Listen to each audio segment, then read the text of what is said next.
Kryebashkiaku Lulzim Basha me urimin për Krishtlindjet të gëzuara nisi nga zyra e tij analizën vjetore të punës. Sipas tij, në Tiranë gjatë 2013 ka një rritje të bizneseve të vogla dhe shtim të punësuarve.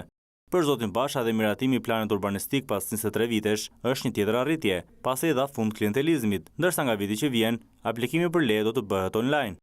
Sa kaq për 2013 janë hipotekuar disa pallate që kanë qenë me shkelje, ndërsa kryebashkiaku zotua se do vijojë politikën e taksave të ulta për biznesin dhe vijimin e projekteve strategjike si trami, bulevardi i ri dhe stacioni multimodal.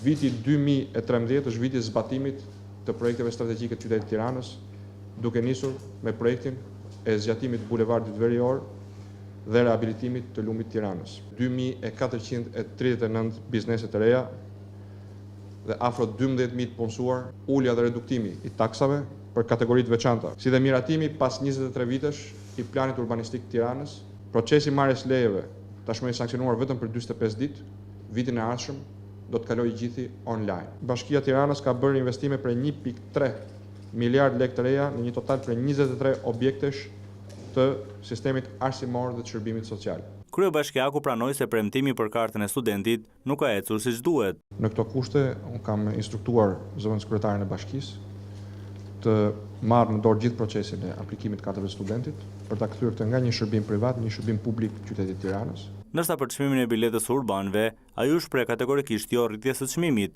por kërkoi subvencionim nga qeveria për operatorët. Dhe do t'i kërkoj, besoj edhe me mbështetjen e operatorëve të transportit publik, heqjen ose rimbursimin e TVSH-s dhe aksizës për operatorët e transportit publik dhe zero rritje për biletat dhe abonet e përdoruesve të transportit publik. Megjithëse me paketën e re fiskale vendorët frenohen në shumë shërbime ndaj qytetarëve, kryebashkiaku Basha theksoi se do të vijohet me projekte madhore që kanë nisur në 2013. Përmbetimi i një stacioni të ri multimodal pasagjerësh në qytetin e Tiranës. Në janar parashikohet që nisen procedurat e koncesionimit. Ky është një investim që nuk do t'i kushtojë qytetit Tiranës, taksapaguesve të Tiranës, asnjë lek, do të bëhet me formulën e koncesionit. Ka përfunduar studimin e fizibilitetit për menaxhimin e mbetjeve. Trami, koha e parashikuar për të përfunduar punimet është jo më gjatë se 24 muaj. Pra nga nisja e punimeve, 24 muaj më vonë, linja merret në operim dhe operohet sipas parametrave të plota. Një tjetër projekt ambicioz për Bashkinë e Tiranës është ndërtimi i një biblioteke në fund të bulevardit të ri, e cila do të jetë më e madhe në Tiranë.